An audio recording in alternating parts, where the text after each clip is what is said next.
Bien, buenas tardes. En la clase anterior, entonces, culminamos hablando de la generación de la corriente alterna. Lo que dijimos era que lo que nos permitía generar la corriente alterna era precisamente tener un lazo de corriente o una espira que estaba rotando en la presencia de un campo magnético uniforme. Dijimos entonces que era por medio de esta ley de Faraday, de la ley de inducción electromagnética, que nosotros lográbamos que gracias a la variación de ese flujo magnético era posible entonces sobre la frontera de la superficie o del área que estábamos considerando como el área por la cual el flujo magnético estaba cambiando en el tiempo, era la que nos permitía entonces en esa frontera tener un conductor a través del cual se generaba entonces una corriente. Vimos entonces que, que ese voltaje o esa fuerza electromotriz inducida era entonces en términos, o estaba dada en términos de quién, estaba dada en términos de la magnitud del campo, del área, de la frecuencia rotacional y de una función sinusoidal. Y que por esa razón ese voltaje variaba entre un valor positivo y un valor negativo, gracias a que estaba multiplicada por la función sinusoidal. También nos dimos cuenta entonces que como se va a aplicar nuevamente la ley de Ohm, cuando dividimos la fuerza electromotriz entre la resistencia, íbamos a obtener la corriente. Y esa corriente también iba a tener entonces una expresión de tipo sinusoidal y por lo tanto también iba a variar entre un valor positivo y un valor negativo. Y lo más importante de todo es que dijimos, este es el tipo de suministro eléctrico que tenemos en los tomacorrientes que nos llegan a la casa. Precisamente por eso es importante. La otra cosa que es importante resaltar es que así como lo mencionamos en el caso en el cual decíamos, si logramos que el cambio del flujo magnético en el tiempo ocurra no solamente a través de un área, sino a través de un área que se multiplica varias veces, entonces la intensidad, la magnitud de esa corriente y de esa fuerza electromotriz inducida va a multiplicarse por el número de veces que esté pasando. Entonces es así como, por ejemplo, si nosotros tenemos un lazo de corriente ahora, digamos, con esta geometría, donde yo ya no tengo una espira, sino que tengo dos espiras o tengo n espiras. Entonces lo que vamos a observar entonces es que precisamente esa, esa corriente y esa fuerza electromotriz va a estar multiplicada por el factor dado por el número de espiras. ¿Y eso por qué ocurre? Porque si observamos y tenemos esta consideración de que el campo magnético va en esta dirección, en el momento en que estas espiras o en que estas múltiples espiras estén en una rotación con respecto a un eje, el flujo magnético va a estar atravesando no solamente el área de la espira, sino que va a estar atravesándolo n veces. Y entonces el cambio del flujo magnético va a entonces estar multiplicado por esa magnitud. Listo. Vamos a mirar otro ejemplo o un ejemplo en el cual vamos a hacer numéricamente una situación que podemos reproducir o que se puede hacer en casa. Entonces vamos a hablar de este ejemplo. Este ejemplo lo que nos va a considerar es, vamos a considerar una serie de espiras, pero en este caso las vamos a enrollar en forma de anillo. Ese anillo va a tener unas dimensiones, vamos a suponer que este es ese anillo, y que el radio del anillo,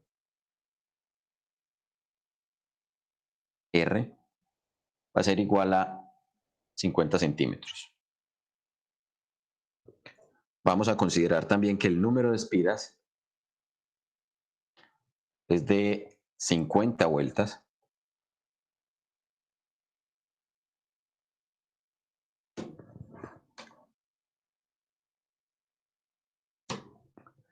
Y adicionalmente, vamos a considerar el campo magnético, un campo magnético que tenemos disponible.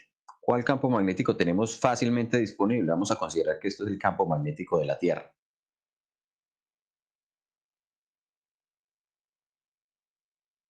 Si consideramos un valor promedio de la superficie del campo en la superficie de la Tierra, ese campo entonces lo podemos expresar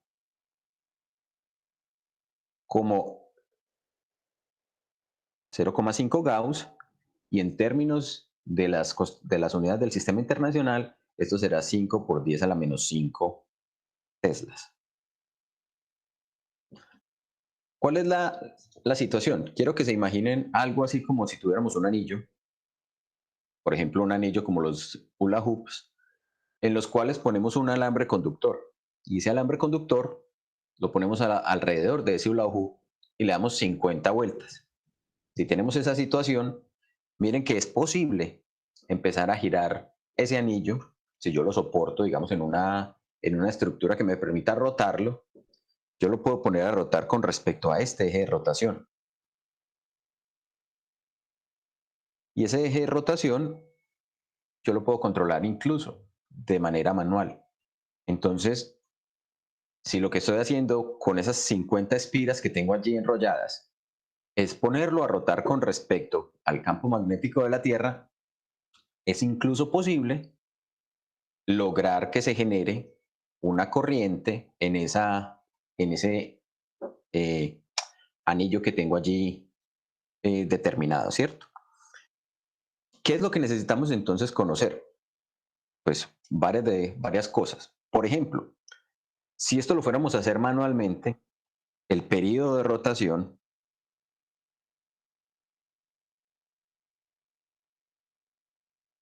ese periodo de rotación lo debo controlar de alguna manera de forma externa.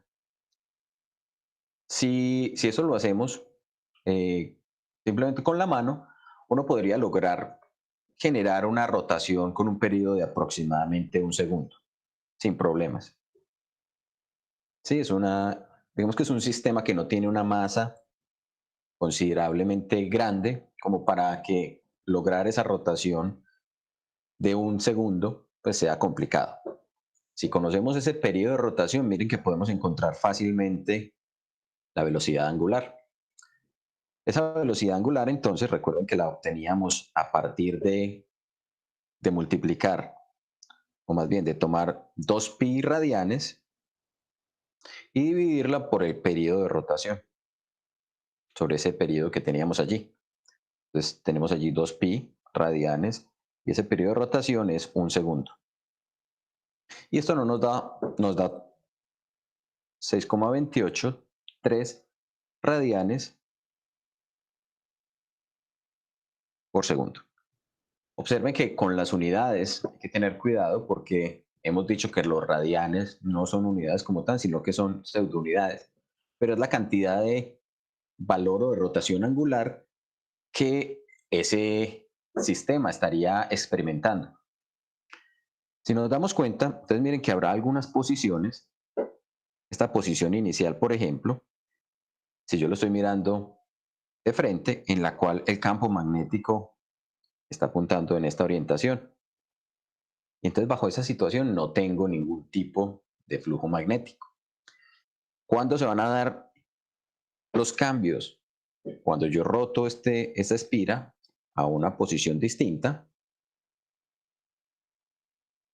y el campo magnético sigue apuntando en esta dirección, allí voy a tener un ángulo teta y el área por la cual está atravesando el campo magnético va a estar cambiando en el tiempo y allí es donde voy a tener entonces mi cambio de flujo magnético en el tiempo. ¿Sí? Es importante entonces determinar que la dirección de la rotación tiene que estar orientada de forma que haya un cambio en el flujo magnético. Si, por ejemplo, yo hubiera tomado esa dirección de rotación, no en este sentido, sino, por ejemplo, alrededor de este otro eje,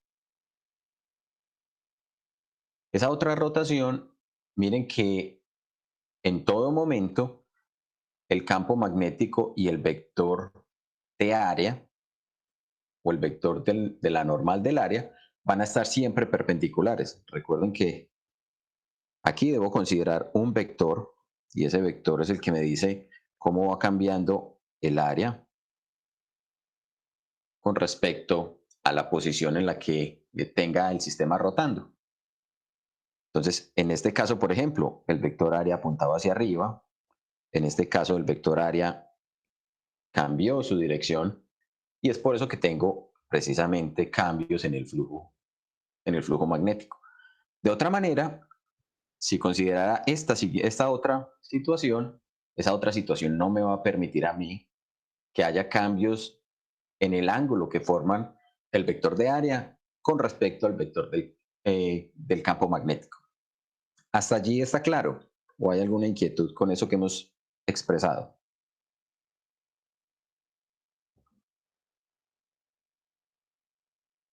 Todo claro. Bien, entonces, ¿cómo calcularíamos la fuerza electromotriz? Entonces vamos a decir, vamos a calcular la fuerza electromotriz inducida. Y esa fuerza Una electromotriz pregunta. inducida, claro, Sí, sí, o sea, cuando de pronto el ángulo entre el campo sea de 90 grados, podemos decir que va a ser el mayor flujo. Es el momento donde existe mayor flujo. sí, sería el máximo flujo posible. Porque allí tendríamos el seno de. Recuerda que todas estas ecuaciones están eh, considerando una función sinusoidal. ¿Sí? Entonces, con esa función sinusoidal tendríamos incluso eh, el máximo cambio de flujo asociado también entonces al máximo de fuerza electromotriz inducida y al máximo de corriente.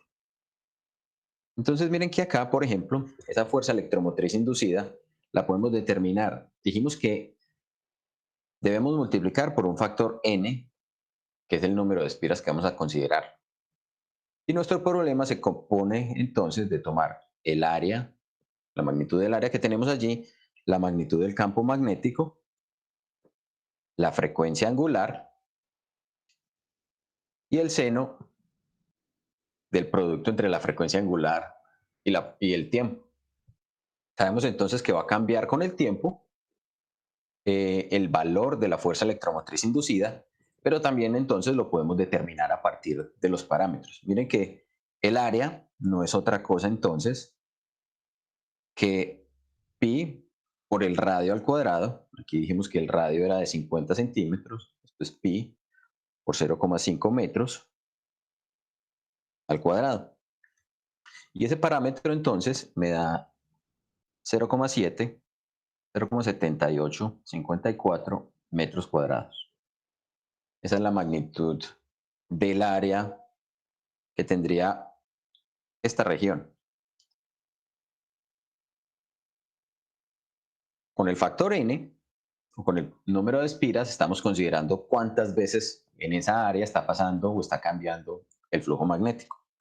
Miren entonces que ya simplemente determinar la fuerza electromotriz inducida no es otra cosa que multiplicar el número de espiras, que serían 50 espiras, por el área, 0,7854 metros cuadrados, multiplicarlo por el campo magnético, por la magnitud que es de 5 por 10 a la menos 5 teslas, multiplicarlo por la frecuencia angular, que es de 6,283 radianes por segundo cuadrado, por segundo, multiplicarlo por el seno, y el seno también entonces estaría multiplicado aquí por 6,283, y esto está multiplicado por el tiempo. ¿Listo? Entonces, esa será la magnitud que vamos a obtener para la fuerza electromotriz. Cuando operamos, esa fuerza electromotriz inducida me da 0,01233 multiplicado por el seno de 6,283 radianes por segundo y por el tiempo. Sabemos entonces que esto es una función que cambia en el tiempo. Este valor que tenemos acá, las unidades que debemos obtener van a estar dadas en voltios, y simplemente, si yo grafico eso en el tiempo, ¿por qué tenías que fallar?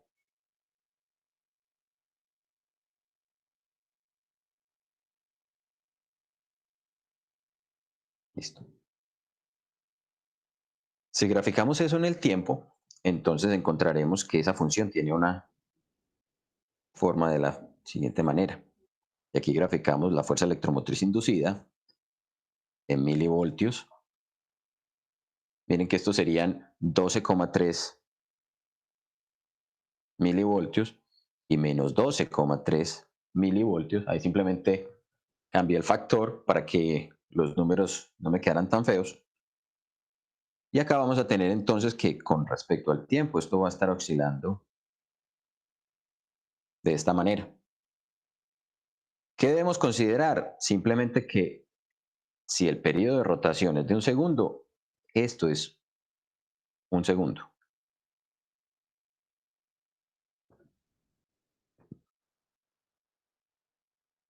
Queremos conocer la corriente.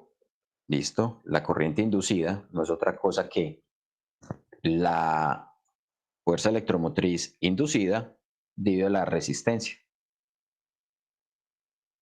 Entonces, si conocemos la resistencia de ese alambre conductor, podemos determinar fácilmente también cuál va a ser el valor de la corriente inducida. Una cosa que es importante es que nos demos cuenta de que esta expresión tiene asociada la frecuencia angular de rotación o la velocidad angular en términos de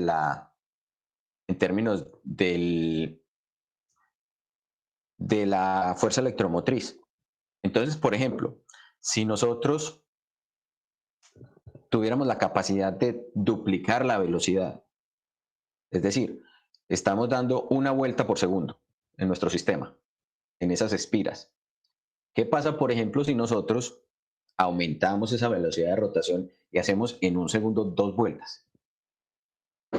¿Qué deberíamos esperar? El periodo se reduce a la mitad. El periodo se reduciría a la mitad. Entonces, eso es una de las cosas que vamos a observar. Entonces, si esto lo hacía toda la onda completa, toda esta señal la recorría en un segundo, ahora solamente se va a tardar desde aquí hasta acá. Eso es una cosa importante, ¿cierto? Desde acá hasta acá y va a pasar por cero, justamente por aquí. Esa es la primera parte de esa situación. ¿Eso en dónde me está afectando? Me está afectando directamente aquí. Miren que al duplicar la frecuencia, lo que estoy logrando es precisamente reducir el periodo de esa función sinusoidal. Pero también, si nos damos cuenta, esa frecuencia está metida aquí, está metida en el voltaje o en la magnitud de la fuerza electromotriz inducida. Entonces, si la estoy duplicando, también estaré aumentando por 2 el factor que tengo para mi fuerza electromotriz inducida. Entonces, si acá tenía 12,3 milivoltios, aumentando esa frecuencia de rotación, esperaré que entonces voy a tener 24,6 y menos 24,6. Es decir, ahora la señal o el voltaje que se está induciendo va a ser mucho más grande. ¿Por qué? Porque precisamente logré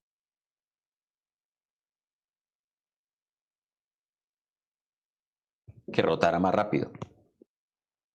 Al rotar más rápido, estoy haciendo que el cambio, este cambio del flujo magnético en el tiempo ocurra cada vez más rápido. Recuerden cuando teníamos el imán que pasaba por las espiras.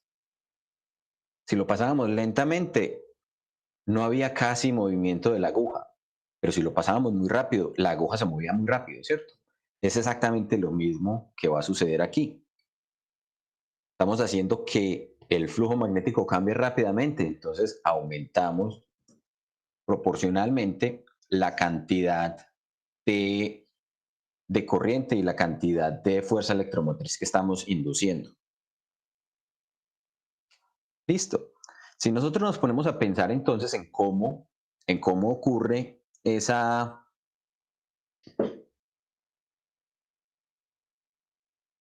suministro que tenemos allí. Esto ocurre en la frecuencia a la que esta señal está ocurriendo, ocurre a 60 Hz. 60 Hz quiere decir que en un solo segundo la señal está haciendo 60 ciclos, está haciendo 60 veces esta rotación.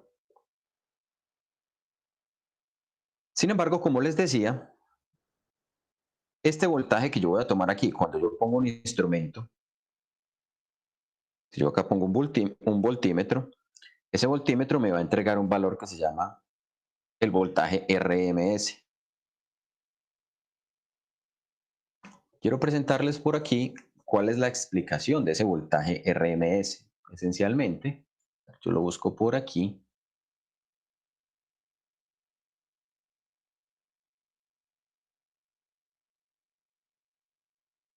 A ver cuál de estas dos que es mejor. A ver, yo les presento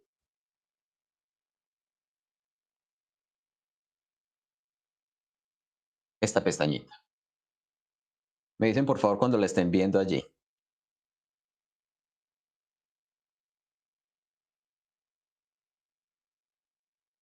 Hola, ¿sí la están viendo? Listo. Sí, Juan. Listo, perfecto. Entonces, ¿qué es lo que les quiero mostrar allí? Miren, por ejemplo, en este caso tenemos una gráfica de la corriente, pero si recordamos, esto es exactamente igual a cómo se comportará el voltaje o a cómo se comportará esa fuerza electromotriz inducida. Entonces, inicialmente consideremos la corriente. La corriente, si la visualizamos, la tenemos allí entonces en forma sinusoidal. Observen que acá yo puedo modificar simplemente la amplitud de esa señal. Entonces con esta estoy modificando la amplitud y con esta puedo modificar la frecuencia. Supongamos que la vamos a dejar allí en un valor intermedio. ¿Qué pasa con el valor, cuando elevo esa corriente al cuadrado? Como acá la corriente tiene valores positivos y valores negativos, al elevarla al cuadrado, entonces me va a quedar únicamente valores positivos. Todo esto que estaba por aquí negativo se me va a elevar al cuadrado. ¿Para qué me sirve eso? Porque precisamente lo que me reporta el voltímetro es un valor que se llama RMS, que significa root mean square, o el valor raíz del promedio de los cuadrados. Entonces lo primero que yo tengo que hacer es sacar la función o el cuadrado de la función. Luego saco el valor promedio de los cuadrados. Miren que ese valor promedio pues será un valor que va entre casi 3 y 0. Cuando saco el valor promedio, miren que ese valor pues queda por aquí cerca de 1,4, 1,5, ¿cierto? Y luego, si a eso le saco la raíz, me queda este valor que es la raíz de este valor medio. ¿Por qué es importante esa consideración? Porque resulta que los voltímetros también, cuando están midiendo el voltaje de una señal que es sinusoidal, como la que nos está entregando un tomacorriente, están haciendo precisamente esa evaluación. Ellos sacan la raíz promedio de los cuadrados. Y entonces, esencialmente lo que tenemos es que el voltaje, que era sinusoidal, pues entonces la eleva al cuadrado, le saca el valor medio, y a ese valor medio le saca el valor promedio.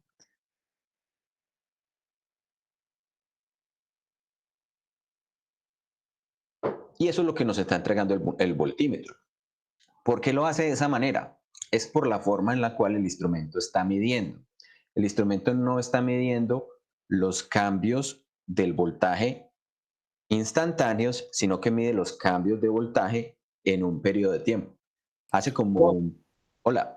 Juan, sí, te preguntaba, uno también puede hacer esa conversión, pasar de voltaje RMS a voltaje nominal, voltaje tradicional.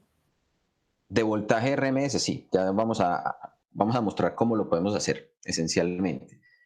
Pero lo que les quería primero explicar, digamos, cuál es el significado del voltaje RMS o cuál es el valor, o sea, qué es lo que significa encontrar un voltaje RMS para que entendamos qué es lo que nos va a permitir hacer el multímetro, ¿cierto? Y entonces ya luego podemos, a partir de allí, determinar básicamente qué es lo que tenemos. Entonces, ¿a qué vamos con el voltaje RMS? Si ustedes recuerdan, cuando calculábamos la potencia eléctrica,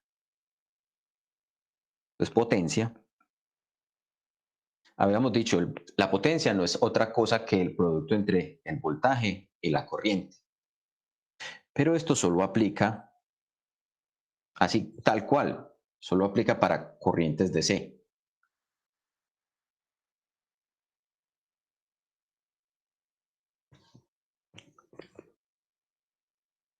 El voltímetro entonces lo que me hace es darme un valor que es el RMS y cuando yo lo multiplico por la corriente, entonces esto me da la potencia eléctrica para el circuito C o para los corrientes AC. Esencialmente, ¿qué es lo que vamos a tener? Permítanme, les muestro otra pantalla. Esta que tenemos aquí. Resulta que entonces, para esto que me quede, eso ya. Esto que tenemos acá entonces no es otra cosa que la señal sinusoidal y obviamente la señal sinusoidal, a partir de ella yo puedo obtener una cierta potencia, ¿sí? Mientras que por este lado vamos a tener la señal si fuera una señal puramente DC, es decir, una señal que no cambie en el tiempo, como la que me entrega, por ejemplo, una batería. Entonces ustedes saben que el, el voltaje que recibo del tomacorriente va cambiando ya en el tiempo, lo acabamos de ver, ya vimos cómo se generaba, mientras que el voltaje que me entrega una batería es constante en el tiempo. Entonces esas son las dos situaciones que tenemos acá. En azul, el voltaje de la batería y en rojo, el voltaje del tomacorriente. Resulta entonces que el voltaje RMS no es otra cosa que el voltaje que me permite, a partir de una corriente AC, obtener la misma potencia o realizar el mismo trabajo que me permitiría una corriente DC o una corriente que no cambie en el tiempo. Entonces acá esta ilustración o esta animación lo que tiene es precisamente ese tipo de sistemas. Me está diciendo, vea, si usted tiene un voltaje de 10 voltios, esta sería la situación que usted va a tener. Entonces, puede usted ir modificando el voltaje de una corriente continua y cuando obtenga la misma respuesta es porque está en el voltaje RMS. Entonces, eso es lo que hace el voltaje RMS. Y por esa razón es que el voltímetro mide directamente, cuando está midiendo, lo que está midiendo es precisamente el voltaje o la cantidad de potencia que puede disipar ese circuito si fuera un circuito DC. Listo. No sé si eso les aclara un poco qué es lo que el voltaje RMS me está tratando de indicar. Y miren que esencialmente lo que yo voy a lograr con un voltaje RMS determinado es precisamente encontrar cuánto es el valor del voltaje de corriente directa equivalente. ¿Está claro eso o hay alguna inquietud?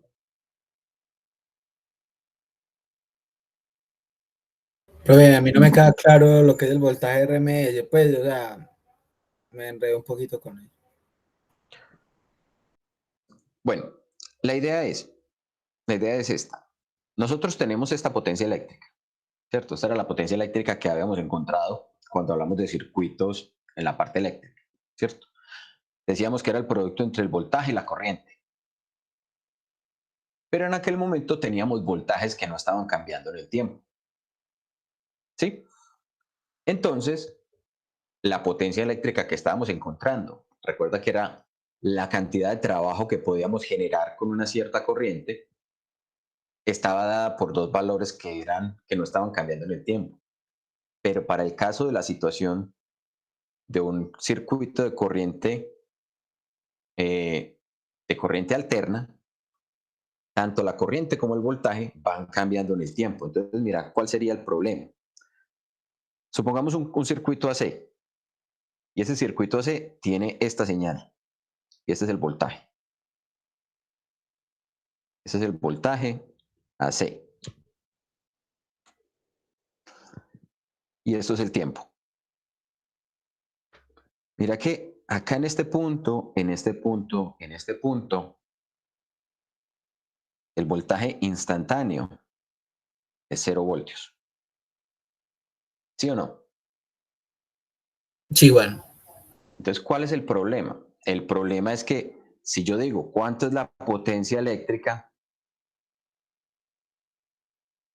y digo, es el voltaje por la corriente, ese voltaje me da 0.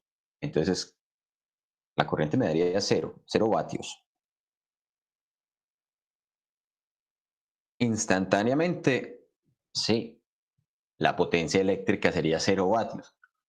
Pero eso no me sirve porque resulta que en el tiempo esa señal está cambiando. Sí, ese voltaje va a ir cambiando. Entonces, lo que me permite hacer el voltaje RMS, que era precisamente esta matemática que hicimos aquí, de tomar el cuadrado, de sacarle el valor medio y de sacarle la raíz a ese valor medio, me permitía entonces encontrar este voltaje RMS. Y el voltaje RMS entonces lo que hacía era igualar. O sea, si bien la corriente AC va cambiando en el tiempo, ella tiene una capacidad, si yo tomo un periodo de tiempo amplio, de hacer la misma cantidad de trabajo que lo que haría una batería. ¿Sí? Entonces, pero ¿cuál voltaje tengo que poner allí para obtener la potencia eléctrica de esa situación? Lo que tengo que hacer es tomar como potencia eléctrica el voltaje RMS y ahí sí multiplicarlo por la corriente. Entonces eso es lo que me permite hacer ese voltaje RMS. Esta es la forma entonces de calcular para circuitos donde tenga AC. Sí, no voy a tomar el voltaje instantáneo, sino que tomo el voltaje RMS, que viene a ser como lo que fuera equivalente a si tuviera un circuito DC. ¿Sí? Sí, Juan. Bueno, Gracias. entonces si yo tomo un voltímetro y lo pongo, él toma corriente, pero lo pongo en la opción de corriente directa, entonces voy a ver el ¿Quién va? voltímetro varía lo que... Sí, Ah, bueno, sí, o sea, esperaba, los esperaba que... voltímetros,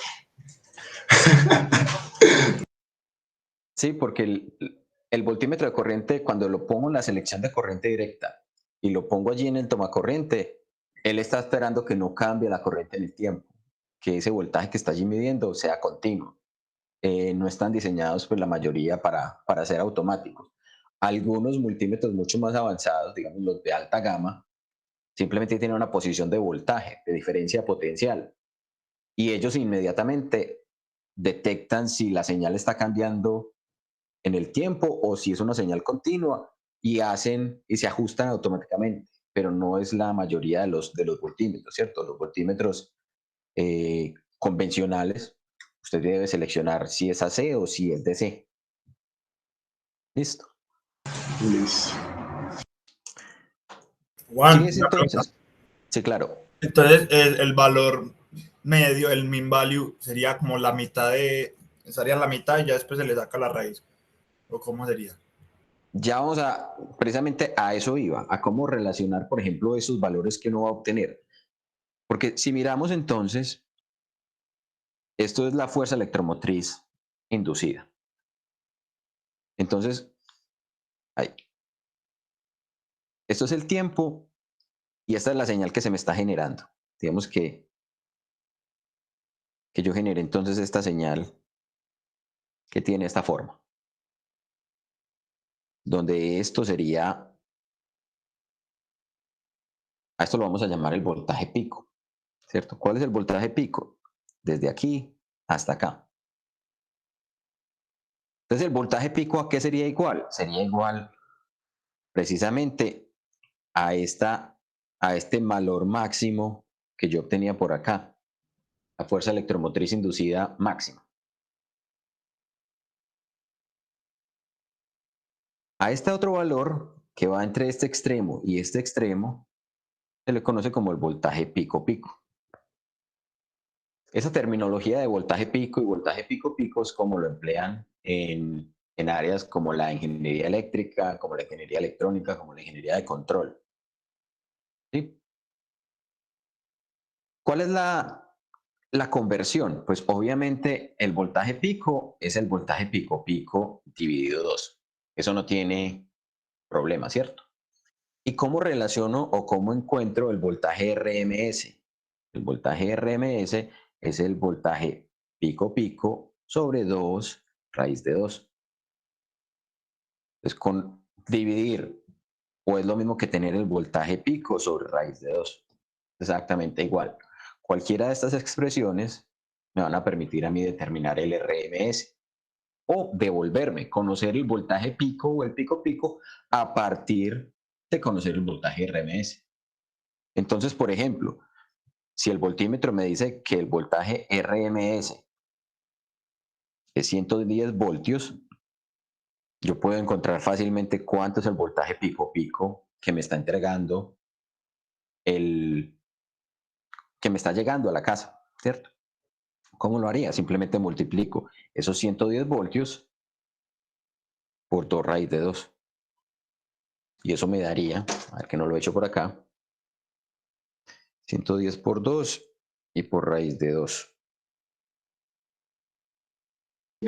Juan, una pregunta. Ese Hola. voltaje pico no sería de la fuerza inducida, pero al cuadrado.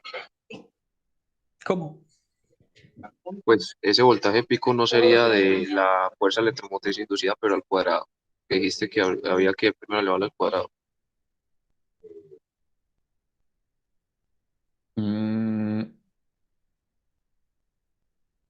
No.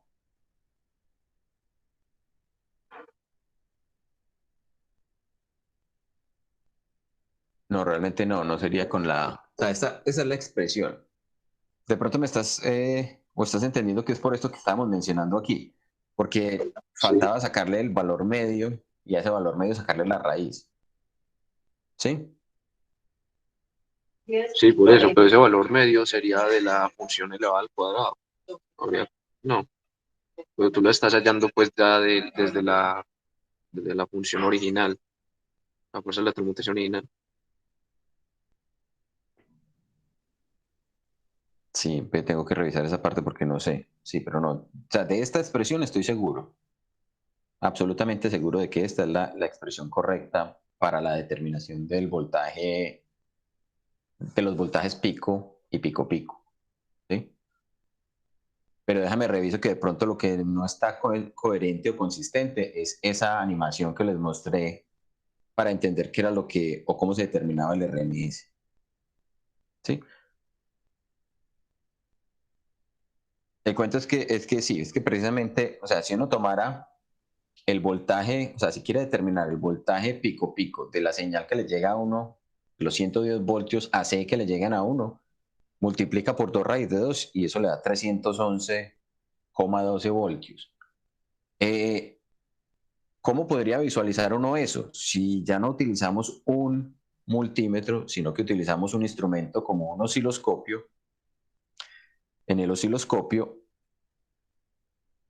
ese valor de voltaje, él sí hace un muestreo, ya no promediando en el tiempo, sino que él toma todo él mide el voltaje real en cada instante de tiempo. Entonces este valor que va a obtener acá sería entre este punto y este punto sería de 311,1 voltios. Ese sería el voltaje de pico a pico. Listo.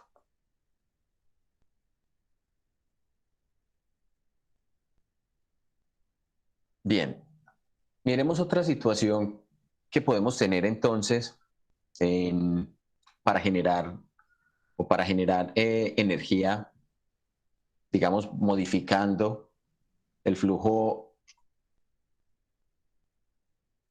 magnético. Una de las situaciones, por ejemplo, que es frecuente es tener sistemas en los cuales yo estoy girando o estoy haciendo el movimiento a través del desplazamiento de algún tipo de fluido. Por ejemplo, en las estaciones de potencia o en las generadoras, en esas generadoras, los campos magnéticos que se emplean son de aproximadamente medio Tesla. Las espiras o las bobinas que generan esa señal son de aproximadamente 1700 espiras. El área de esas espiras es de aproximadamente 1 metro cuadrado. Y la frecuencia a la que están girando o la que deben generar es de 60 Hz. Esta parte de la frecuencia es importante. Entonces, por ejemplo, en las centrales de generación eléctrica deben garantizar que la rotación a la cual esas espiras están girando con respecto al campo es muy bien controlada, y eso lo hacen modificando, por ejemplo, el ángulo o el flujo, por ejemplo, con el cual está incidiendo la cabeza de agua o la corriente de agua que está impactando. Entonces, por ejemplo, una de las formas en las que lo hacen es, si yo acá tengo, digamos, una represa, y esa represa entonces está allí en la montaña, entonces lo que hacen es precisamente modificar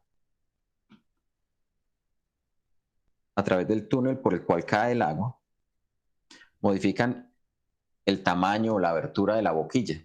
Entonces por acá va a caer agua. Y la energía o esa diferencia de energía potencial que tiene el agua, ¿cierto? Con respecto desde este punto hasta este punto, es lo que precisamente se está convirtiendo en energía cinética del agua. Pero yo puedo cambiar la presión si modifico el ángulo o si modifico la abertura de la boquilla. Al final de esto, ¿qué hay? Habrá entonces una turbina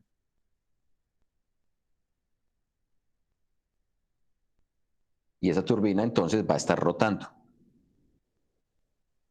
¿Sí? Y pegada a esa turbina entonces estará o bien un campo magnético que rota en presencia de espiras para que haya un flujo magnético, o bien vamos a tener unas espiras que van a girar con respecto a un campo magnético estacionario. Algo como de este estilo. Y vamos a ver esta simulación, que creo que ustedes de pronto ya también la conocen. Esta. Sí, entonces esencialmente, miren que si el flujo del agua es muy pequeño, él simplemente está haciendo que gire el campo magnético con respecto a la bobina, pero el cambio de campo magnético es muy pequeño. Si yo aumento la velocidad con la cual el fluido va cayendo, entonces puedo generar una mayor intensidad. En términos del voltaje, miren que entonces el voltaje también va a cambiar entre valores positivos y negativos en el tiempo. Y también, como lo mencionamos anteriormente, la magnitud de ese voltaje también va a ser alterada por el número de espiras que yo tenga allí. Entonces tengo más espiras, y entre más espiras tengo, entonces puedo generar un voltaje mucho mayor.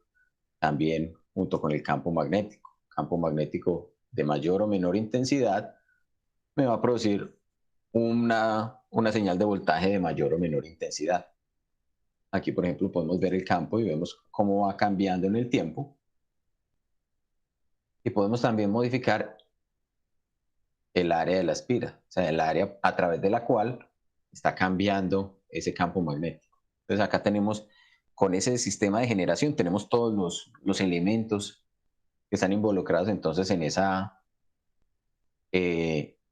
ley de inducción electromagnética de Faraday. Si por ejemplo tenemos entonces esta situación, miren que con esa frecuencia lo que vamos a obtener es precisamente a partir de esto podemos encontrar entonces cuánto debería ser la velocidad angular de rotación. Esto no es otra cosa que 2pi por la frecuencia. Recuerden que esta f es el inverso del periodo de rotación. Entonces yo acá a partir de esto puedo encontrar que al multiplicar 2pi por 60 Hz, esto me da 377 radianes por segundo, que si lo convertimos a revoluciones por minuto, ¿cómo lo podemos hacer? Simplemente tomamos este parámetro, 377 radianes por segundo, lo multiplicamos por 60 segundos, que es un minuto, y lo multiplicamos por, o más bien, lo dividimos por 2pi radianes, que es una revolución. Esto nos va a dar entonces la frecuencia angular, pero en RPM, esto será entonces 3600 revoluciones por minuto o 3600 RPM. Listo. Miren que con ese parámetro, o con esos parámetros que tenemos allí, ¿cuánto debería ser entonces, por ejemplo, la fuerza electromotriz inducida máxima que vamos a obtener? Sería entonces el área por la magnitud del campo magnético, por la frecuencia angular y por el número de espiras. Esto sería entonces 1 metro cuadrado por 0,5 teslas por 377 radianes por segundo y por 1700 espiras. Esto nos da un voltaje o una fuerza electromotriz máxima de aproximadamente 320.442 voltios, que cuando yo lo convierto a RMS, la fuerza electromotriz en RMS, me da aproximadamente 113.000 kilovoltios. Entonces miren que esos valores de 113.000 kilovoltios pues no son valores, digamos, nada alejados de los valores que se van a poder estar generando o transportando desde las líneas de alto voltaje, desde las centrales generadoras hasta las subestaciones en las ciudades. Samuel. Juan, ¿por qué la velocidad angular varía en diferentes partes del mundo? O sea, la frecuencia. Hay frecuencias que son a 60, otras a 50. Esas razones yo creo que son históricas más que de algún tipo de determinación particular.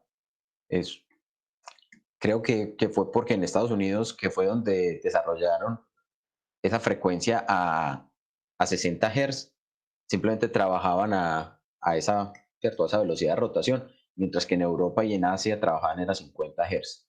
¿Cierto?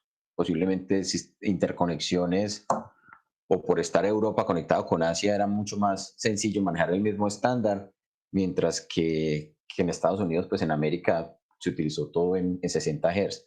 Pero si ustedes observan, por ejemplo, los electrodomésticos, ya muchos incluso tienen componentes que sencillamente operan sin problema en cualquiera de esos dos rangos de frecuencias. Y también operan diferente de acuerdo al rango de voltaje, ¿cierto? En algunos casos, ¿cómo calculó el voltaje RMS? Dividí por 2 raíz de 2.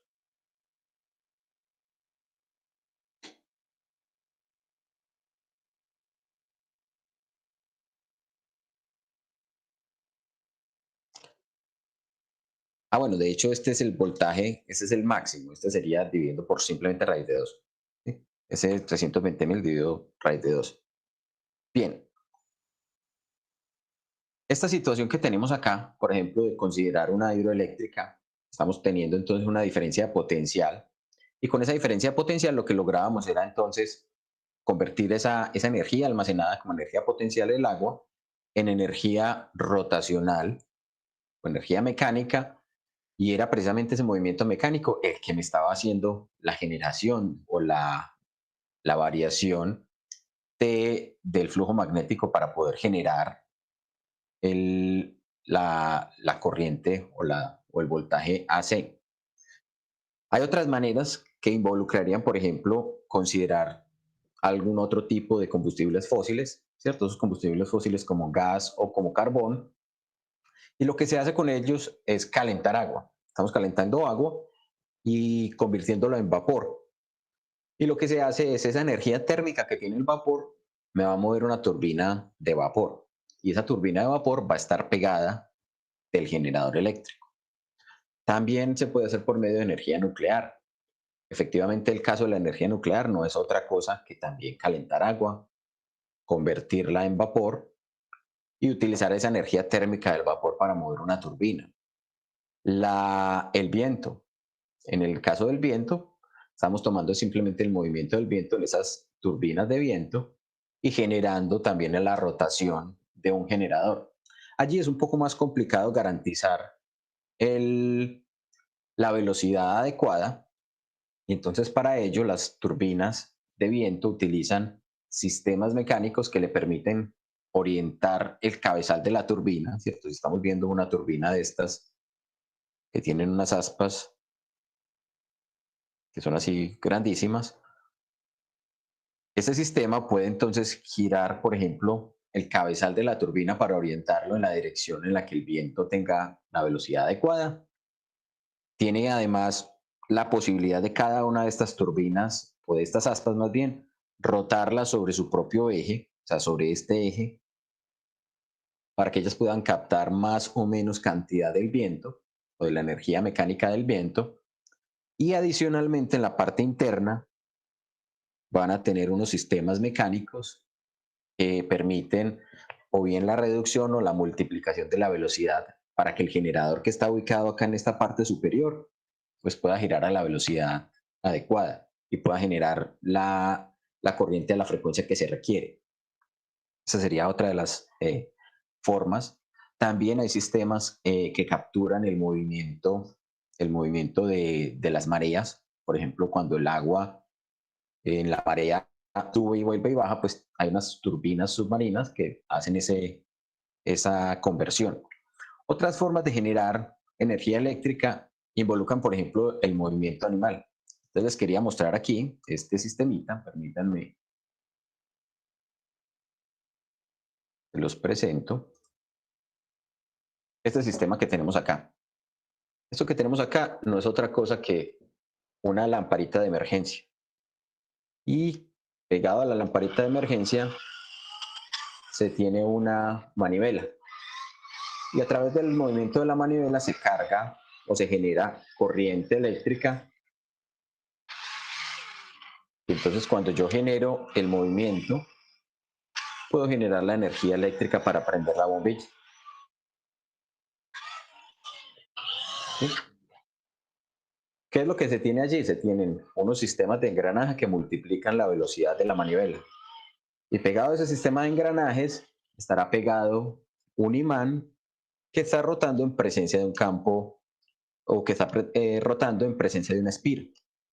Entonces, esencialmente es el mismo sistema que se tiene allí entonces, pero entonces esto, por ejemplo, pues es una linterna que no utiliza ningún tipo de baterías y que incluso en algunos casos, por ejemplo, utilizan unos capacitores internamente para que la energía eléctrica que yo estoy generando acá se almacene en los capacitores y yo no necesite seguirle dando manivela todo el tiempo.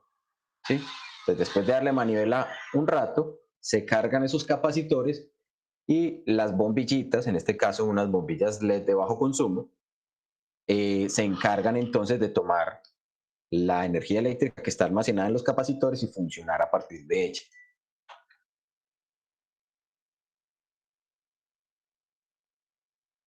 Bien, otra situación que nos podemos encontrar también cuando estamos hablando de los sistemas, de este tipo de sistemas, es precisamente cuando está cambiando el área.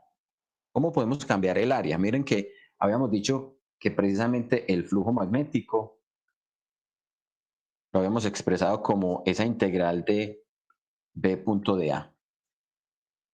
¿Sí? Entonces, si nosotros consideramos una situación como por ejemplo esta, miren que yo puedo tener un alambre conductor que tenga una cierta configuración y sobre ese alambre conductor puedo poner una barra conductora. Permítanme, yo hago esa barra conductora de esta manera. Si por ejemplo yo acá tengo un campo magnético que vaya en esta dirección, ¿sí? Que esté atravesando la espira en esta dirección y no hay ningún tipo de cambio, pues allí entonces pues no estaría pasando esencialmente nada. Sin embargo, este es el área de la cual estamos hablando cuando estamos haciendo esta consideración de este sistema. ¿Por qué pinté esa barra de manera aislada? Porque en algunos problemas ustedes se van a encontrar sistemas en los cuales esta barra se puede desplazar. Entonces esa barra se puede desplazar. Para que se pueda desplazar requiere el trabajo hecho por un agente externo.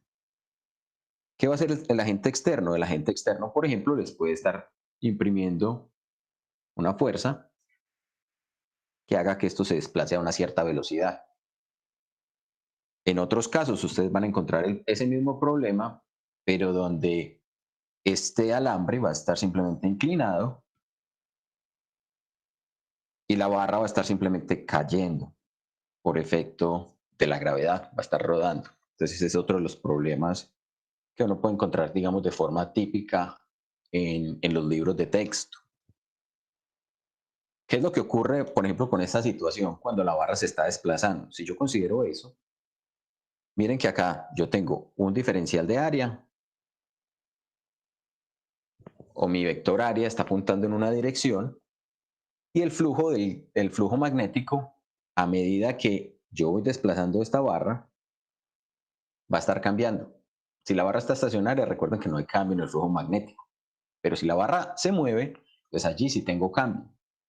¿Qué es lo que deberíamos entonces esperar cuando la barra se desplace entonces hacia la derecha? ¿En qué dirección se debería inducir el campo magnético que contrarreste esta situación?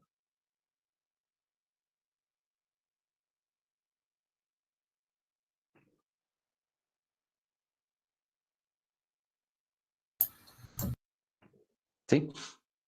Por acá Samuel dice hacia abajo. ¿Estamos de acuerdo todos que se determinaría hacia abajo? ¿O que Sí, se profe, generaría? porque Listo. se aumenta el flujo. Porque estamos aumentando el área, entonces al mover el área allí, la naturaleza va a tratar de contrarrestar ese aumento, induciendo este campo magnético que va a estar hacia abajo. Este es el campo magnético inducido. Para lograr ese campo magnético inducido, ya sabemos entonces que los campos magnéticos que van por estas espiras o por las corrientes que van en esas espiras, todas tienen que apuntar hacia adentro. Y para lograr eso, por la regla de la mano derecha, también nos podemos acordar que entonces las corrientes que se inducen tienen que ir en este sentido. Esta es la corriente inducida, esta es la corriente inducida, en cualquiera de estos ramales. Todas tienen que apuntar en esa dirección. ¿Cómo podemos determinar entonces ese flujo magnético? Supongamos que entonces podemos decir, bueno, si esto es una longitud L, y esto es una longitud X.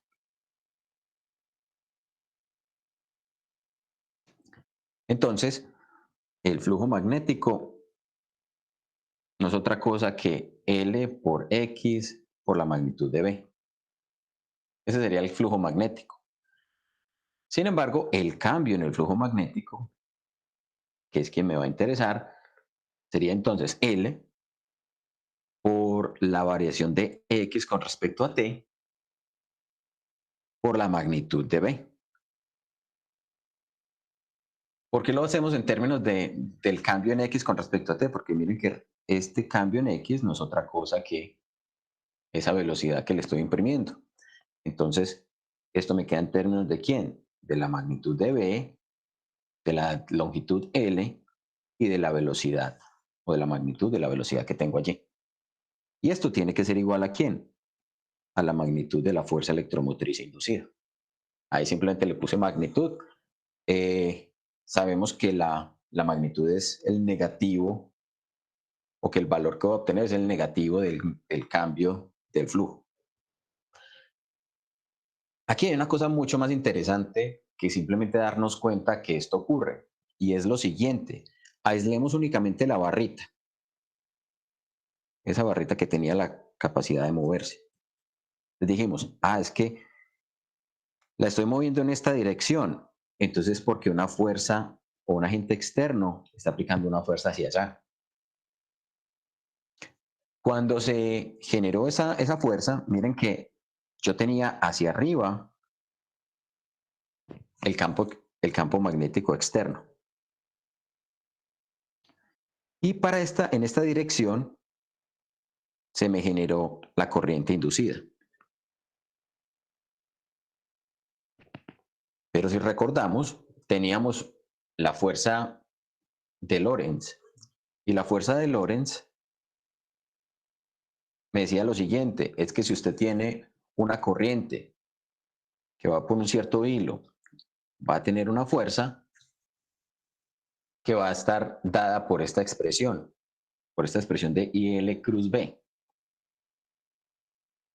Entonces, observen que de acuerdo a esta expresión, a esto que tenemos acá, si yo hago IL cruz B, apuntando en esta dirección, me va a aparecer una fuerza que se opone.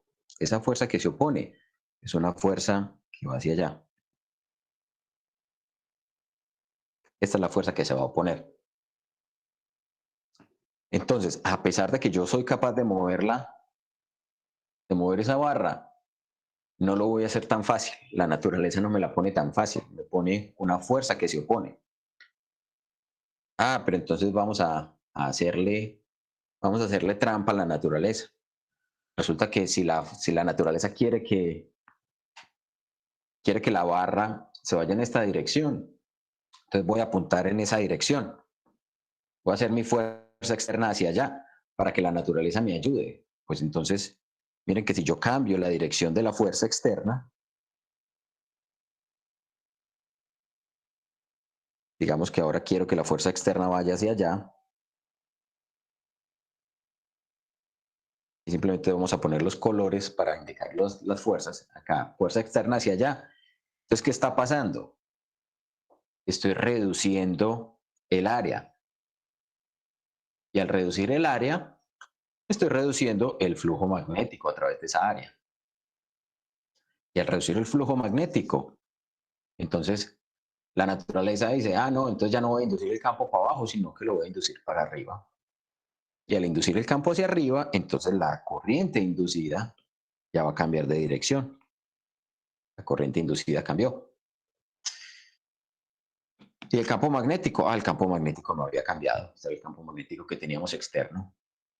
Entonces ahora, esa fuerza de Lorentz va a cambiar su dirección. Hacia allá va a ir la fuerza de Lorentz. Ya dijo, no, usted quiere cambiar, pues ya no. Ahora me voy a oponer a que usted desplace esa barrita. Entonces, en cualquiera de los casos, la fuerza que el agente externo tiene que realizar y el trabajo que tiene que realizar siempre va a ser un trabajo positivo. ¿Listo? El trabajo del agente externo siempre va a ser positivo.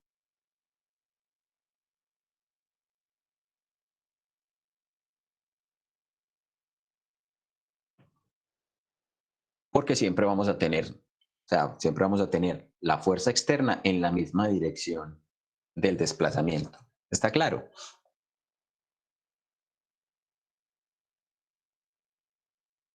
Sí, Juan. Uno de los elementos que ustedes tal vez vieron y es proporcional a la fuerza externa. ¿Cómo así que sí es proporcional a la fuerza externa?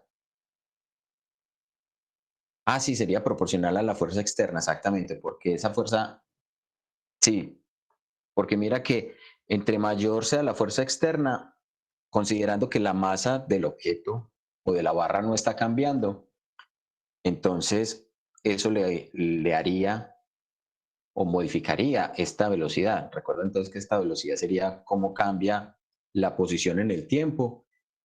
Y si no está cambiando la masa, entonces yo podría aumentar esta velocidad,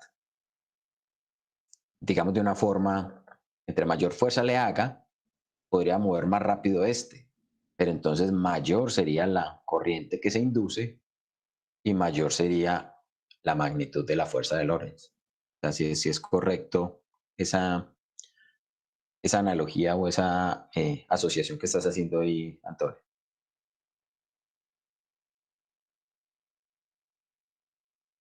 Bien, otro de los temas que quedaban pendientes era precisamente el de considerar, por ejemplo, qué estaba entonces ocurriendo. O sea, ya hemos visto 3 de las ecuaciones de Maxwell. Nos quedaba una ecuación de Maxwell que todavía nos tenía un problema y era la que correspondía a la ley de Ampère. En el caso de la ley de Ampère, por ejemplo, nosotros teníamos esta situación. Supongamos que tenemos un hilo de corriente y ese hilo de corriente nos conecta con un capacitor. Entonces esto es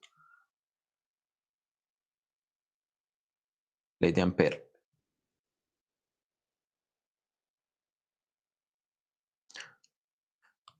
Resulta que cuando teníamos un capacitor, esos circuitos que tenían capacitores, por acá teníamos una corriente, por acá teníamos una corriente, pero esa corriente únicamente ocurría durante el tiempo en el cual se estaba cargando el capacitor.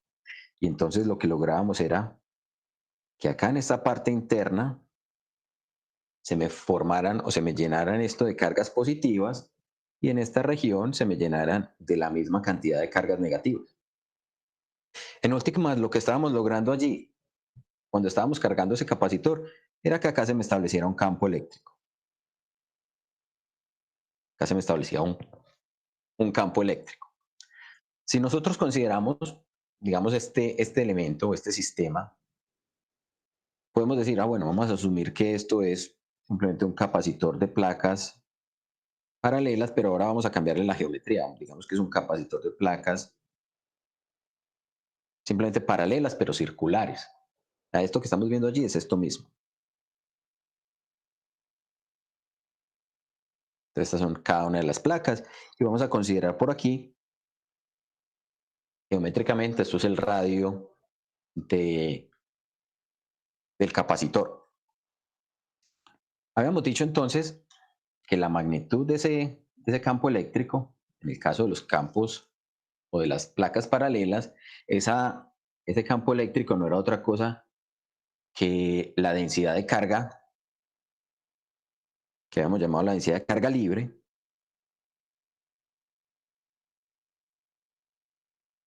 sobre epsilon 0, pero si a eso le metíamos un material, pues acá teníamos que considerar la constante dieléctrica del material. Entonces esto es la magnitud del campo, el campo eléctrico. ¿Cómo podíamos expresar esa magnitud del campo eléctrico? Pues recordando que la densidad de carga era la razón entre la cantidad de carga y el área. Entonces podemos decir, es que esto es la carga que está almacenada, la carga libre, ¿con respecto a quién? Con respecto a este kappa me queda por aquí, epsilon 0 me queda por aquí, y el área sería pi por r a la 2. Hasta aquí no hemos hecho nada que no conociéramos de cuando hablamos de la ley de Ampere. ¿Sí? Sin embargo, la única manera en la cual podíamos tener corriente cuando teníamos un circuito con capacitores era justamente cuando había un cambio de la carga libre, o sea, cuando estábamos cargando ese capacitor en el tiempo. Esto es precisamente lo que iba a ocurrir. A partir de eso, nosotros podíamos entonces también determinar si considerábamos, o sea, si sacamos, digamos, el cambio o si sacamos la derivada de la carga libre con respecto al tiempo. Miren que eso no es otra cosa que cómo cambia el campo eléctrico en el tiempo. Es el cambio, o más bien la corriente directamente. La corriente sobre kappa, epsilon 0 y R2, pues R grande. Entonces, esto es la situación que teníamos o cómo se iba generando ese campo eléctrico. Resulta entonces que inicialmente, cuando teníamos las placas descargadas, el campo eléctrico no existía, pero una vez cerrábamos ese circuito, si ustedes recuerdan por allá cuando hicimos este problema, dijimos que yo acá tengo una batería, por acá pongo un interruptor, por acá tengo un capacitor. Y esto era lo que hacíamos para cargar el capacitor. Decíamos que cerrábamos el circuito e inmediatamente entonces se empezaba a cargar ese capacitor. ¿Y cuando cesaba la corriente? Justamente cuando ya el capacitor estaba completamente cargado. Pero entonces, a medida que va cambiando la corriente, pues también va a ir cambiando el campo eléctrico hasta que se llena completamente. Y en ese caso, pues ya el campo eléctrico queda establecido. Y entonces lo que ocurre es esencialmente algo como de este estilo. Si estamos mirando otra vez esas placas, mirándolas de lado, considerándolo el hilo conductor, es como si tuviéramos entonces la corriente que viene por aquí y que tiene que llenar completamente esta región. Y por acá, pues lo que está pasando es que de todas esas zonas me está evacuando, digamos, las cargas para dejarme únicamente cargas negativas aquí y cargas positivas acá. ¿Sí? Eso es lo que estaba pasando en el tiempo. Ahora bien, ¿qué era lo que nos interesaba, por ejemplo, conocer? Nos interesaba, por ejemplo, conocer, o qué era lo que nos permitía calcular la ley de Ampere. ¿Se acuerdan? La ley de Ampere nos permitía calcular cuánto era el campo magnético en algún punto del espacio. Entonces yo, por ejemplo, podía conocer alrededor de un punto, llamemos el punto P1, estaba a una distancia R cualquiera, podía determinar cuánto era el campo magnético, ¿cierto? Cuánto era el campo magnético en P1. ¿Cómo lo hacíamos? Si ustedes se acuerdan, entonces lo que decíamos era, yo tomo una trayectoria cerrada, a esa trayectoria cerrada le pego una superficie abierta y determinamos cuánto era la corriente que penetra. Entonces, por ejemplo, acá tengo una corriente, es la corriente I, que es la corriente que está penetrando, y entonces decíamos que el campo magnético, o que la integral, más bien, esto era como conocíamos la ley de Ampere, decíamos, la integral de B.dl en ese lazo cerrado no era otra cosa que mu sub 0 por la corriente que penetra la superficie. Eso era lo que habíamos expresado para el caso de la ley de Ampere. Entonces, ¿cómo podíamos determinar el campo magnético en P1? Decíamos, si esto es R, miren que recorrer o hacer esta integral de B punto de L no es otra cosa que decir, bueno, si esta es la magnitud de I, el campo magnético apunta siempre tangencial ahí, a esta superficie, o a esta trayectoria que estoy siguiendo, y entonces en esa misma dirección voy a hacer este recorrido, estos de L. Entonces, los de L los estoy recorriendo también así. ¿Y qué era lo que decíamos? Entonces el campo magnético en P1 por la integral de los dLs es mu sub 0 por la corriente que penetra. Y el campo magnético en P1, ¿cuánto es la integral de los dLs? Es recorrer toda esta trayectoria, que eso sería 2pi por r pequeñita, que es el radio de la trayectoria que acabo de tomar, y esto era mu sub 0 por I, y efectivamente llegábamos a que P1 era mu sub 0 por I sobre 2pi por R. Esta era la expresión a la cual llegábamos para determinar la magnitud del campo magnético en P1. Hasta ahí es simplemente un repaso de lo que ya habíamos visto con la ley de Ampère. ¿Cuál es el problema? El problema es cuando tomamos puntos como este. Entonces, en este caso no tenemos problema. Pero si tomamos un punto por aquí, digamos el punto P2, supongamos incluso que ese punto P2 está a la misma distancia, está por aquí, a esa misma distancia R. Del centro de las placas. ¿Qué nos acabamos de dar cuenta? Si tratamos de hacer lo mismo y decimos, voy a tomar entonces una trayectoria cerrada de radio 2 que me encierre un área y voy a hacer entonces esa misma ley de Ampère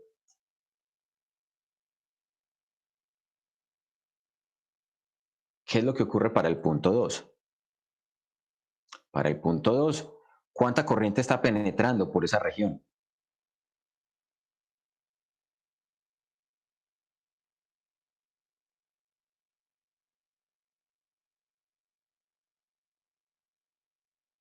Hola.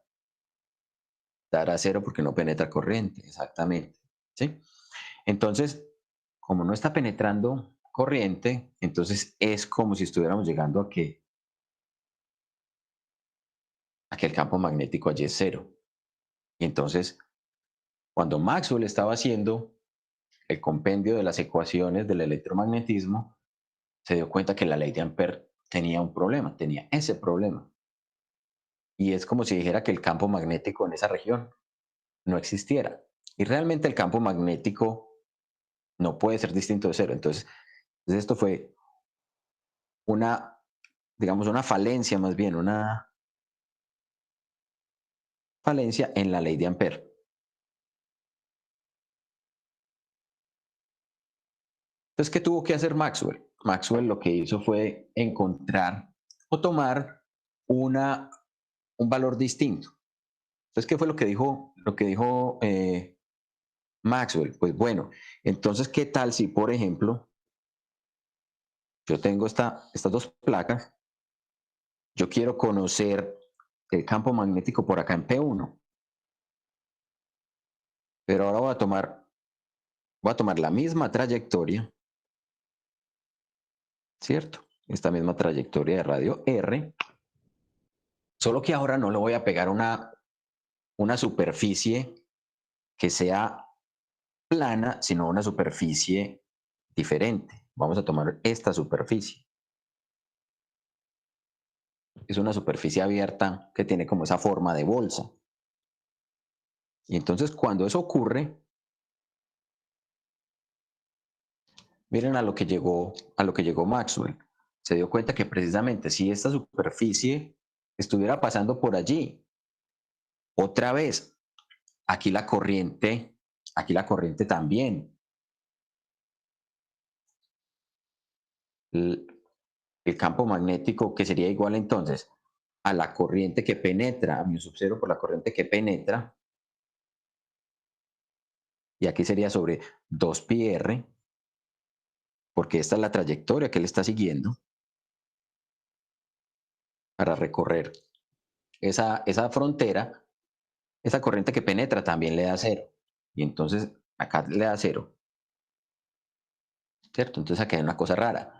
Resulta que si tomo una superficie que pase por entre las dos placas de ese capacitor, ese campo magnético que es de este punto de afuera, también le da 0. Entonces, Maxwell se dio cuenta que esa ley de Ampère, así como estaba, pues era inadecuada. Entonces tuvo que hacer una modificación.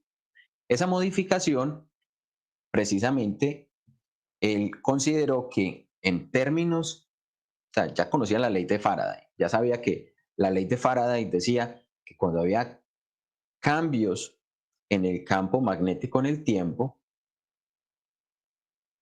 se estaban logrando o se obtenían fuerzas electromotrices o voltajes o corrientes. Entonces él dijo, bueno, entonces, ¿qué tal si lo que está ocurriendo es que los cambios en el campo eléctrico, en el tiempo, también son capaces de generar campo magnético?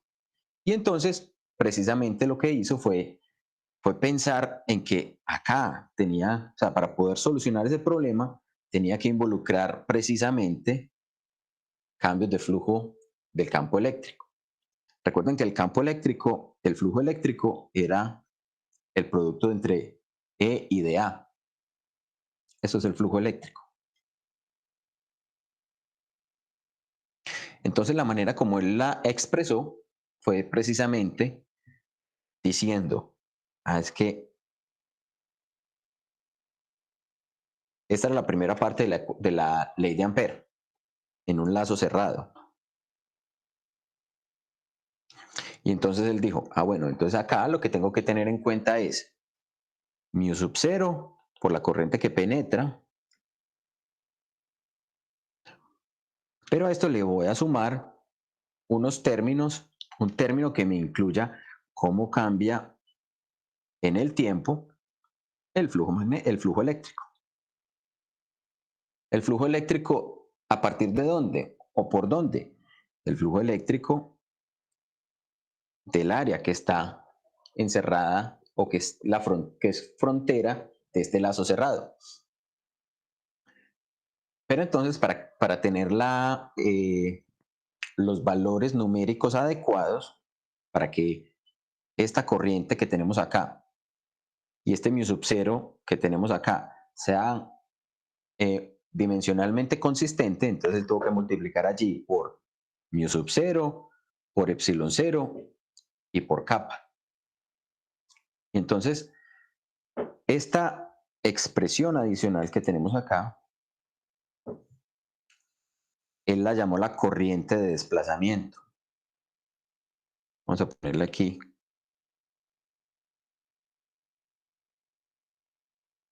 Llamada corriente de desplazamiento.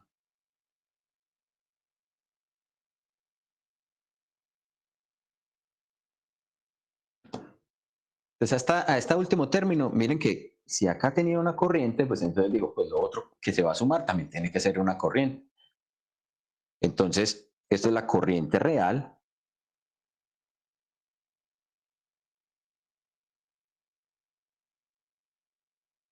Esto es corriente real, corriente convencional, tal cual la conocemos, pero este término de acá, este término que tenemos acá, es una corriente que es de algún modo ficticia, porque es como si fuera la corriente que está atravesando por esta región. Entonces, a esta expresión que tenemos acá, a toda la expresión completa, se le llama la ley de Ampère-Maxwell.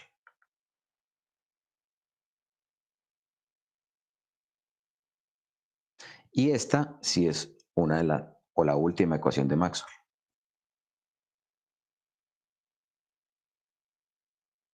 Juan, ¿por qué fue que se le se le agregó el mu sub 0 y el e sub 0 y el kappa en segundo término.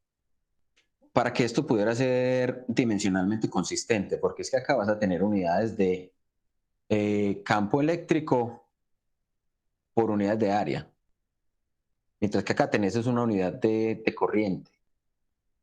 Entonces, para que te den las unidades consistentes hay que multiplicar por este término, por el término de epsilon 0 esencialmente. Epsilon 0 y mu sub 0. Sí, porque si no, no vas a obtener entonces lo mismo que tendrías acá, que es producto entre campo magnético y desplazamiento. O sea, estos serían teslas metro. Acá tienes que tener también teslas metro. O sea, mu sub 0 con corriente te da teslas metro, pero aquí no tendrías teslas metro si únicamente se toma la parte de cambio temporal ¿de qué? Del campo eléctrico. Listo. Ah, listo. Bien, con esa Pues yo tengo una expresión, pregunta. claro, Al hacer la integral no se le sumaría la otra unidad de, pues no se le multiplicaría otra unidad de del diferencial. se dividiría por tiempo, porque esto sería cambio temporal de este flujo eléctrico. Ok. ¿Sí? O sea, estas unidades que tendría esto acá sería unidades de campo eléctrico multiplicado por unidades de área dividido por unidades de tiempo. Entonces tendríamos, digamos, voltios sobre metro multiplicado por metro cuadrado y dividido por segundos. Si estuviéramos hablando pues de sistema internacional. ¿Sí? Y ustedes pueden verificar teniendo en cuenta, por ejemplo, las unidades de epsilon 0, que son faradios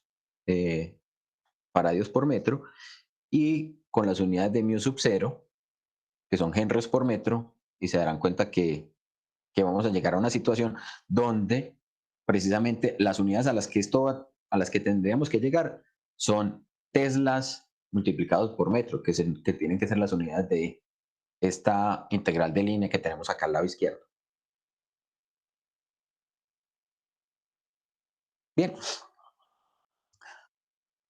Ahora con esa expresión que tenemos ahí, vamos a verificar ahora cómo tenemos el punto, el campo magnético, por ejemplo, si tuviéramos esta situación. Vamos a considerar entonces esto. Diciendo, vamos a ver qué pasa por acá, por el punto P1, que está por aquí. Ese punto P1, entonces, allá habíamos dicho. Entonces tomamos una integral, perdón, tomamos una trayectoria cerrada.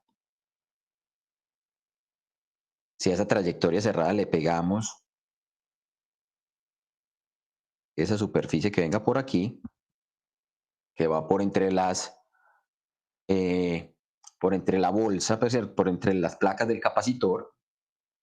Entonces, ¿qué es lo que tendríamos que considerar? Pues tenemos que llegar precisamente a que la integral de B punto de L tiene que ser igual a ¿quién? A la magnitud de B por 2πr. Eso sería solamente evaluando la integral. Y esto tendría que ser igual a ¿quién? Pues miremos, corriente que penetra sería 0, pero nos queda todo el otro término. Sería mu sub 0 por epsilon 0 por kappa, por el cambio de el tiempo de E punto de A. ¿Cómo es el campo eléctrico en esa región? Pues dijimos que el campo eléctrico va apuntando en esta dirección.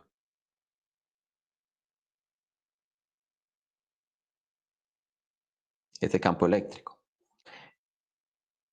¿Cómo es el cambio del campo eléctrico en el tiempo?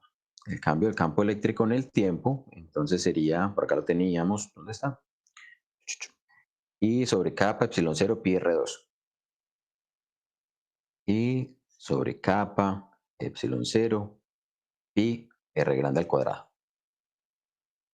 Donde r grande era precisamente el radio de estas placas del capacitor. Entonces, cuando reemplazamos B por 2pi R, siendo R este de aquí. Esto es igual a mu sub 0 por epsilon 0 por kappa, por teniendo en cuenta que este es el área a través del cual está cambiando el flujo del campo eléctrico. Y en esa región, el diferencial de área apunta en esta dirección. Entonces, el campo eléctrico y el diferencial están apuntando en la misma dirección. Entonces, ese producto punto se me simplifica. Entonces, simplemente el área encerrada por las placas, multiplicada por el cambio en el campo eléctrico. Entonces, tendríamos I sobre kappa epsilon 0 pi r al cuadrado por la integral, que sería pi r al cuadrado. Entonces me cancelarían pi con pi, r al cuadrado con r al cuadrado, epsilon 0 con epsilon 0, kappa con kappa. Y esto entonces me queda mu sub 0 por la corriente I, que esa era la corriente convencional. Y volvemos a llegar a que la magnitud del campo magnético es mu sub 0 por I sobre 2pi por R. Entonces, bajo esa condición se me está cumpliendo precisamente ese postulado pues, de que no importa la superficie que yo tome, con esta adición o con esta modificación que Maxwell le hizo a la ley de Ampère, también puedo obtener el campo magnético por fuera. E incluso también ahora puedo obtener el campo magnético por dentro de las placas del capacitor. Entonces, ¿cómo sería eso, por ejemplo? Hagamos esto un poquito más grande, más separado. Esto sería tomar el capacitor y decir, pues yo acá tengo un campo eléctrico que se me está estableciendo. Y si yo quiero conocer el campo magnético, por ejemplo, en este punto, digamos el punto P2, tomo una superficie. Esto tiene un radio R pequeñito. Y entonces podríamos hacer la integral de B punto dl. Esto sería igual a 2pi R por la magnitud del campo magnético. Sería el punto P2, esto sería el punto P2. Y esto sería entonces también igual a mu sub 0 por epsilon 0 por kappa por... Otra vez, ¿cuánto está cambiando el flujo eléctrico a través de esta superficie? Sería entonces considerar entonces esta superficie que tengo acá, que sería pi por R2 multiplicado por I, o sea, por el cambio del campo eléctrico, que habíamos visto que era I por pi por R2 por kappa epsilon 0. Y entonces otra vez se me vuelven a cancelar.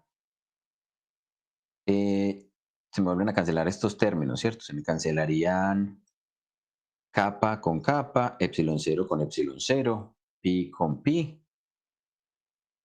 Y me quedaría que la magnitud del campo magnético para el punto P2 es mu sub 0 por R a la 2 por I sobre 2pi, esta R chiquita, R al cuadrado, se me canceló una R chiquita y esto me queda mu sub 0 por I por R sobre 2pi R grande al cuadrado.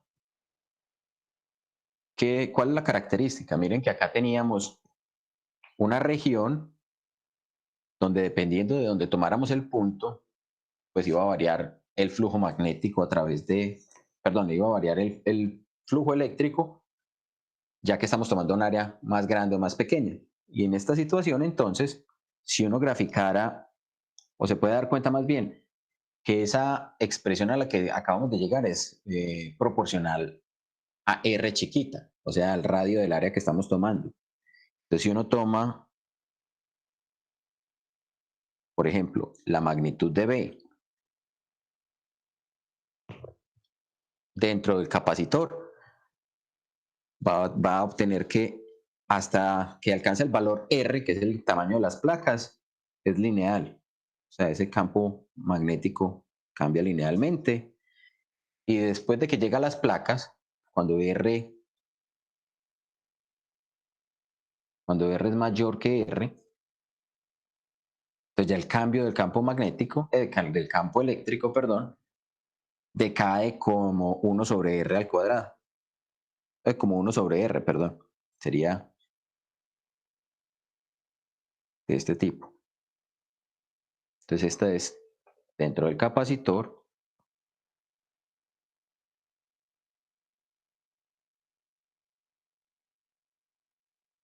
Y esto es por fuera del capacitor.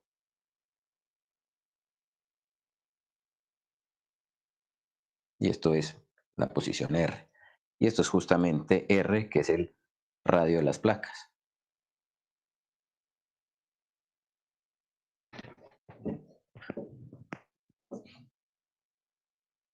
En resumen, ¿a qué hemos llegado? Esencialmente, tenemos que podemos concluir el curso con estas 4 expresiones. La primera expresión, la ley de Gauss. La ley de Gauss eléctrica. Esa ley de Gauss eléctrica, recuerden que lo que me decía era el flujo eléctrico, que es la integral de E punto de A en una superficie cerrada,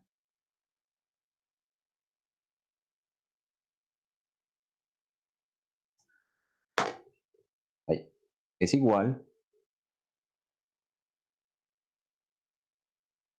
a la carga neta encerrada sobre capa constante dieléctrica epsilon 0. Y esa era la primera ecuación de Maxwell. La segunda ecuación se conoce como ley de Gauss eléctrica. Perdón, magnética. ¿Qué es lo que me dice la expresión? Esencialmente me dice que el flujo del campo magnético, que es B punto de A, es 0. Y esa expresión de la ley de Gauss magnética me decía entonces, en otras palabras, que no existían los monopolos magnéticos. Luego llegamos a una expresión que era la ley de Faraday.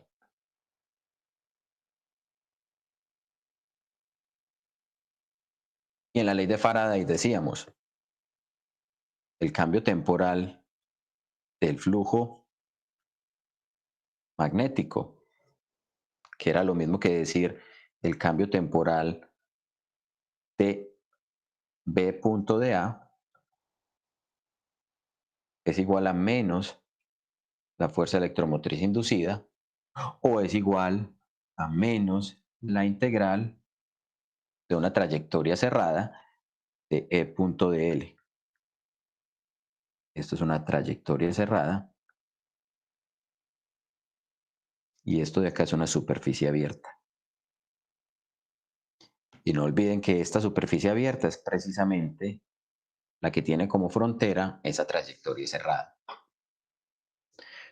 Y por último acabamos de ver cómo completábamos la ecuación, la última ecuación de Maxwell, que era la ley de Ampère,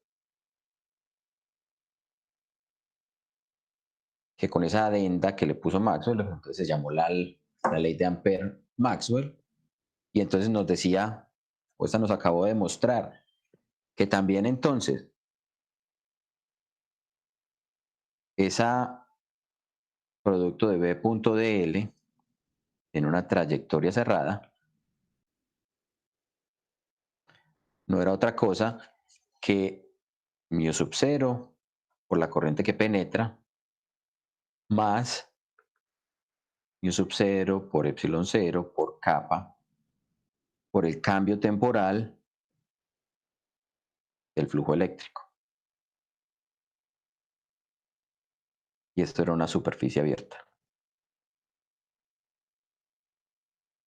Y otra vez, la trayectoria cerrada que tengo acá es la frontera de la superficie abierta que tengo por aquí. Entonces, de esa manera, muchachos, logramos encontrar esas 4 ecuaciones que son las ecuaciones de Maxwell. Son las que resumen el electromagnetismo. Esta versión que tenemos acá se conoce como la versión o la forma integral de las ecuaciones de Maxwell.